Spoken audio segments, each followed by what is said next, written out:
Assalamualaikum warahmatullahi wabarakatuh. Nama saya Adia Eka Rizkiah NIM 1961210. Assalamualaikum warahmatullahi wabarakatuh. Perkenalkan, nama saya Elsa Kartika Putri, NIM 1961056. Assalamualaikum warahmatullahi wabarakatuh. Perkenalkan, nama saya Muhammad Sofar Madi, NIM 1961011. Saya dari Prodi Manajemen.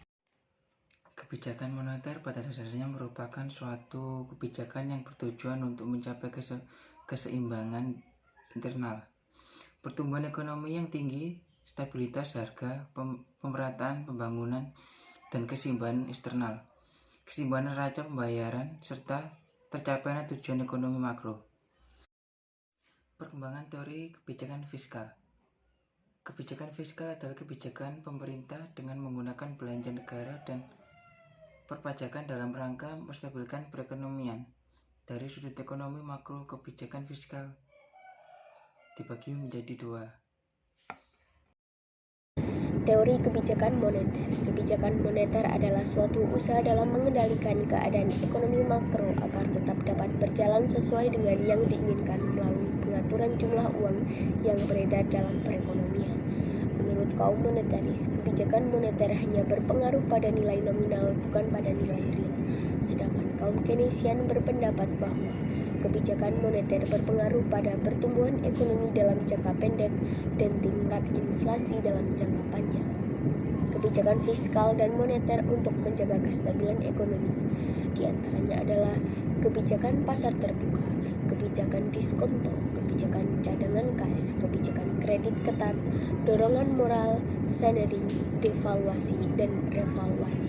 Terima kasih. Wassalamualaikum warahmatullahi wabarakatuh. Faktor yang mempengaruhi defisit neraca perdagangan dan neraca pembayaran Indonesia dipengaruhi oleh beberapa faktor, yaitu diantaranya 1. Kuantitas dan harga. Neraca perdagangan diukur berdasarkan nilai nominal, maka volume dan harga sangat mempengaruhinya. Yang kedua, pendapatan real.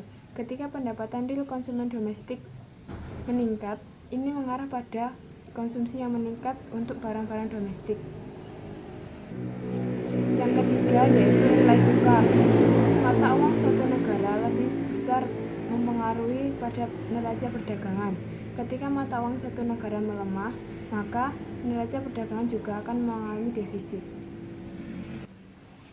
Yang keempat yaitu pengeluaran investasi. Negara-negara berkembang seperti Indonesia lebih banyak mengandalkan teknologi dan modal dari luar negeri. Ini mengakibatkan meningkatnya jumlah impor dari luar negeri. Yang kelima yaitu pertumbuhan ekonomi. Pertumbuhan ekonomi suatu negara dipengaruhi oleh tingkat ekspor dan impor negara tersebut. Ketika ekspor menurun dan impor meningkat, maka neraca perdagangan juga akan mempengaruhi hal tersebut. Kelima, faktor-faktor yang saya sebutkan barusan adalah faktor yang mempengaruhi neraca perdagangan negara Indonesia. Berbagai faktor yang mempengaruhi neraca pembayaran yaitu diantaranya 1. Kurs valuta asing. Nilai tukar mata uang ditentukan dalam pasar valuta asing, yaitu tempat di mana berbagai mata uang diperdagangkan. Yang kedua yaitu produk domestik bruto. Peningkatan pendapatan nasional dengan cara meningkatkan produktivitas dalam negeri dapat mengakibatkan neraca pembayaran yang baik. Yang ketiga yaitu ekspor neto. Ekspor neto disebut juga neraca perdagangan. Ketika nilai ekspor lebih tinggi daripada impor, maka neraca perdagangan dapat dikatakan surplus. Tetapi jika nilai ekspor lebih rendah daripada impor, maka neraca perdagangan disebut defisit. Yang keempat yaitu nilai tukar. Kurs merupakan salah satu indikator yang dapat mempengaruhi kegiatan pasar dalam belahan dunia. Ketika kurs mata uang suatu negara meningkat, alur naik turun dari kurs suatu mata uang negara juga mengakibatkan permintaan dan penawaran suatu negara. Yang kelima yaitu utang luar negeri, di mana artinya pembiayaan suatu negara dilakukan dengan melakukan pinjaman kepada negara lain untuk menunjang kegiatan ekonomi suatu negara tersebut. Beberapa faktor yang saya sebutkan tadi adalah faktor yang mempengaruhi neraca pembayaran suatu negara. Kebijakan pemerintah yang mendorong ekspor dan menurunkan impor. 1. Kebijakan ekspor. Pemerintah memberikan subsidi bagi produsen dalam negeri untuk dapat mengekspor barang-barang yang sudah diproduksi.